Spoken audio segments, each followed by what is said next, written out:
పులివెందుల అంటే నమ్మకం, పులివెందుల అంటే ధైర్యం, పులివెందుల అంటే అభివృద్ధి, పులివెందుల అంటే ఒక సక్సెస్ స్టోరీ,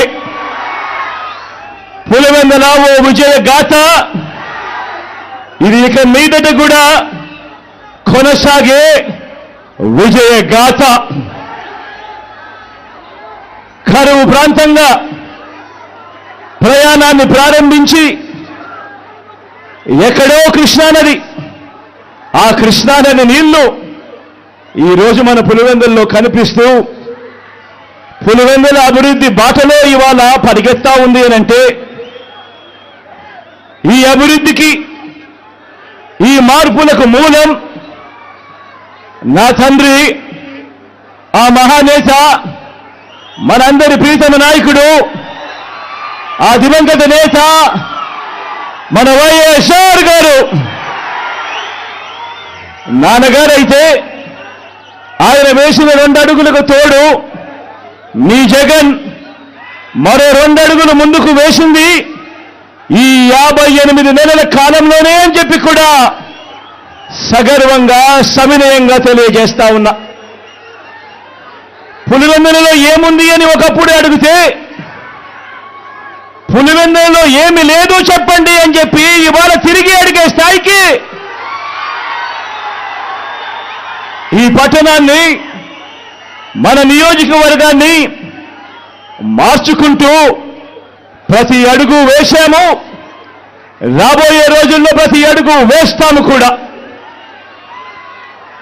ఒక్కటి గమనించండి, మన పులివెందుల, నా పులివెందుల, మనందరి పులివెందుల మనకే కాదు మన రాష్ట్రానికి కూడా ఎంతో ఇచ్చింది. టీడీపీ మాఫియా 4 దశాబ్దాల దుర్మార్గాలను ఎదిరించి నిలబడే ధైర్యాన్ని, మాట ఇస్తే మడప తిప్పరన్న నమ్మకాన్ని, మోసం చెయ్యరన్న విశ్వాసాన్ని మన తెలుగు నేల మీద అనువనువున నింపింది ఎవరంటే మీ పులివెందుల బిడ్డలే అని చెప్పి కూడా ఈ సందర్భంగా సగర్వంగా సవినయంగా తెలియజేస్తా ఉన్నా. కాబట్టే మన ప్రత్యర్థులకు, ఆ చంద్రబాబుకు, ఆ ఈనాడుకు, ఆ ఆంధ్రజ్యోతికి, ఆ టీవీ5కి, ఆ ఎల్లో మీడియాకు దశాబ్దాలుగా కోపంతో వచ్చే ఊతపదం ఏమిటి? Pulivendula culture, Kadapa culture, Rayalaseema culture అంటూ మన మీద వేలెత్తి చూపించే కార్యక్రమం. ఎస్